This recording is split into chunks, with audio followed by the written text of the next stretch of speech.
Hi, my name is Larry Vevig. I am the fourth horn with the Symphony Tacoma. I sit at the end of the section and play low notes. I have been with the orchestra for, I believe it's about 33 years, but I'm not sure of the exact date I started. So I started playing the horn when I was in junior high, actually. I started with trumpet, and then the band director said, "We need a horn player." I said, "Okay, sure." And it kind of stuck. Matter of fact, when I was in high school, I would play sousaphone in the marching band and then go back inside for concert band and play horn, which was an interesting transition. Hi, my name is David McBride, and I'm the third horn of Symphony Tacoma. I'm from Seattle, Washington, and I've played with Symphony Tacoma since the late 1990s. I've been playing the French horn my whole life, basically. I started when I was 10, and it wasn't my first choice of instruments. I wanted to play saxophone, but since I had to actually rent an instrument from the school, it's like, well, there are no saxophones. You can play one of these. And I go, okay. So it started there. Yeah, it's just been my life ever since. Hello everyone, my name is Sandon Lohr. I am the assistant principal horn of Symphony Tacoma. I am originally from Pullman, Washington, and I'm very happy to be playing this concert with some wonderful horn quartet music. So one thing I like to do for fun with the horn, apart from playing in orchestras obviously, is write and arrange music for horn ensembles and then record it, which is a lot of fun. Hi, I'm Dan Partridge. I'm the principal horn of Symphony Tacoma. I've been in the orchestra for about 3 years, and I'm a proud graduate of the University of Puget Sound, and it's a real joy to come back to Tacoma. I lived in New York for 10 years, went to grad school at the Mannes College of Music, and my wife and I decided to move back to the Northwest when we had our first child. So I live down in Vancouver. I teach at Portland State University. I'm also the principal horn of the Vancouver Washington Symphony Orchestra. Hello, I'm Karina Barn, Executive Director with Symphony Tacoma.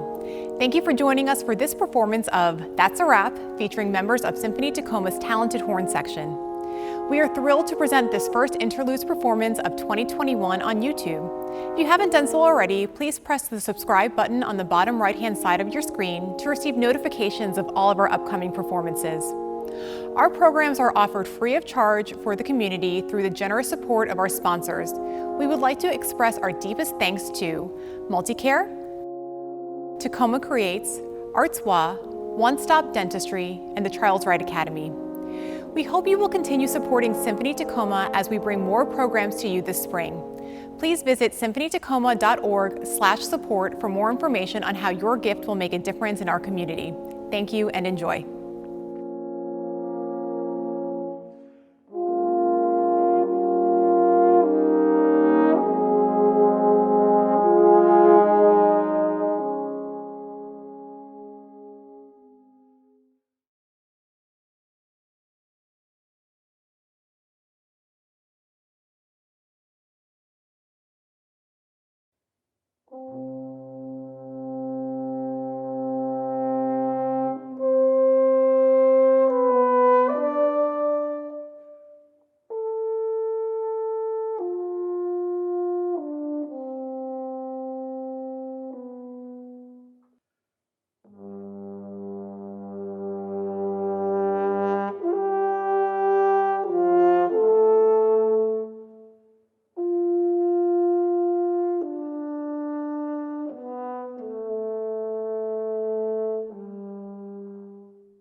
Hi, thanks for joining us tonight.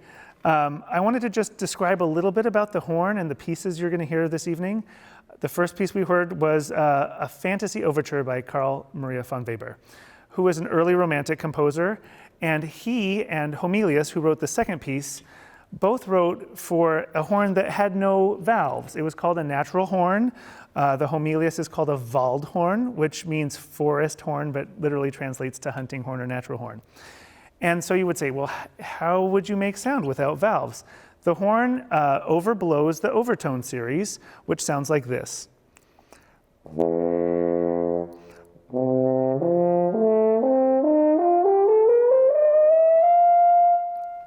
So all those notes are available to play without using any fingers. We use our mouth to do that. And so knowing that those notes were available, composers would write for primarily chords and melodies that incorporated those notes. Now, unlike trumpet and the trombone, the horn can use the hand and the bell to partially stop the sound to get an approximation of a scale.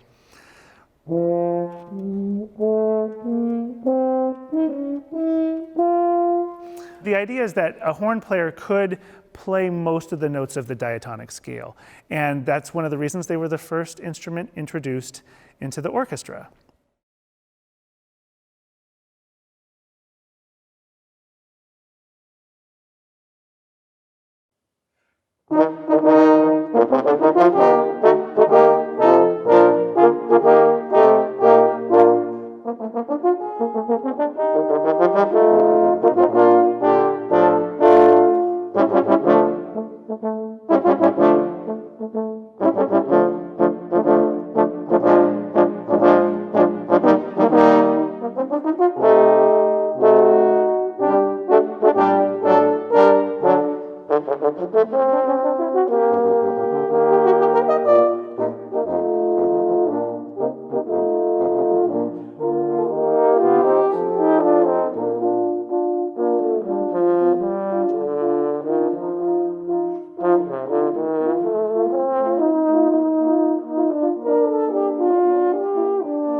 Hi again.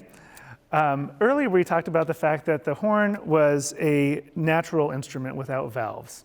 The valve was patented around 1815, meaning that a valved horn was unavailable to Weber or Homilius. But the next three pieces that we play will be for valved horn.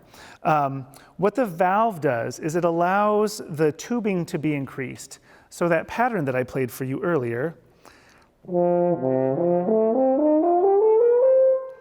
when I depress the second valve, it increases the tubing just a little bit, so the same pattern is available but at a lower pitch.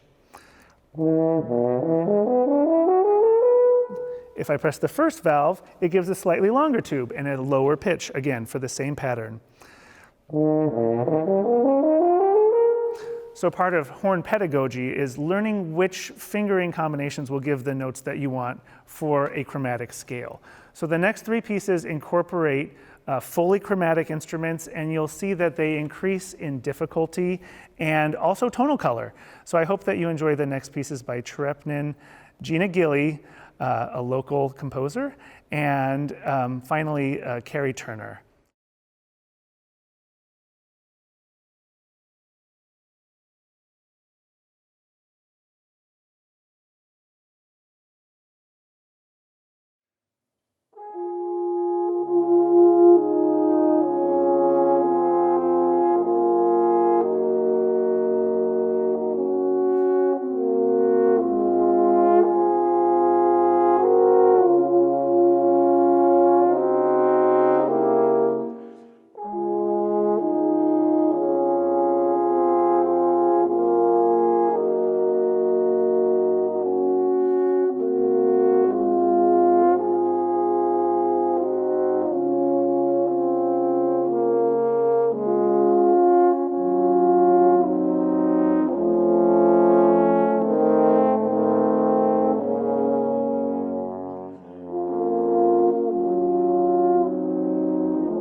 Hi, I'm Gina Gillie. I'm a composer and horn player, and I would like to thank the Symphony Tacoma Horn Section for performing a movement of my Horn Quartet No. 1.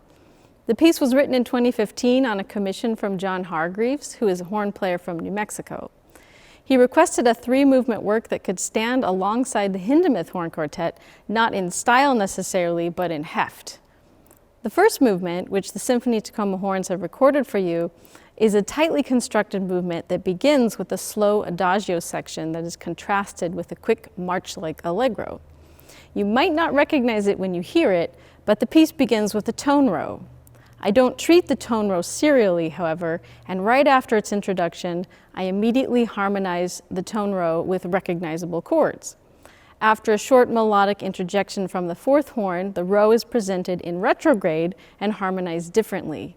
The following contrasting fast section is mostly made up of a rising dotted rhythm arpeggio that then descends via melismatic sextuplets. The figure is handed around the ensemble, inverted, segmented, and shifted up or down, and in the middle of the fast section you will also hear the return of the tone row presented in augmentation and harmonized by short motivic fragments from the allegro section. The writing requires virtuosic playing from all of the performers, especially the fourth horn, who is required to play fast 16th note passages fairly low in the register.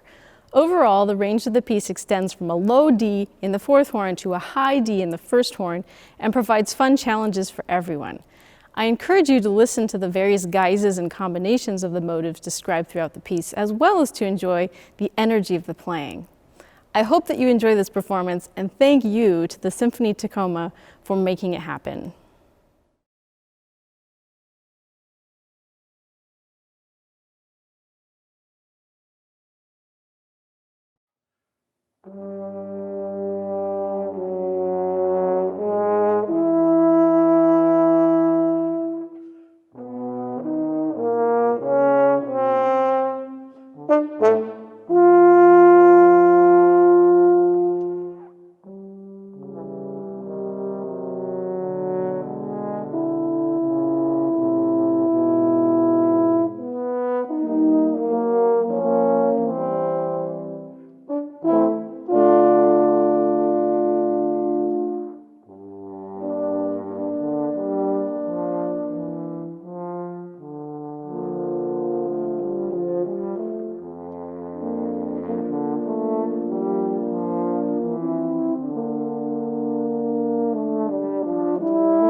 Thank you.